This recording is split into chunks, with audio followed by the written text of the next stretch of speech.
It's been a long wait, but well worth it. In December, the Water Authority celebrated the grand opening of the Warm Springs Natural Area with neighbors and residents from nearby Logandale and Overton.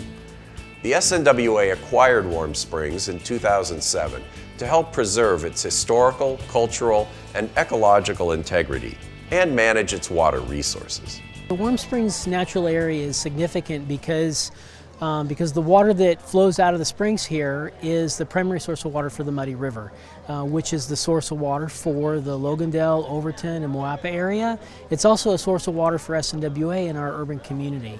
That water also provides habitat for species like the Moapa dace and White River springfish, which are protected by the Fish and Wildlife Service and NDOW and are part of the unique natural history here in the Moapa area.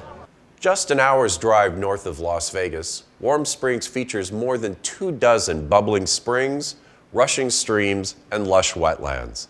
Over the last decade, the SNWA has worked to restore the property, adding a 3/4-mile trail that follows the two streams on site.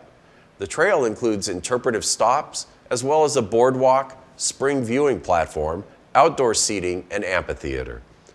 Learn more about the Warm Springs Natural Area and plan your visit at warmspringsnaturalarea.com.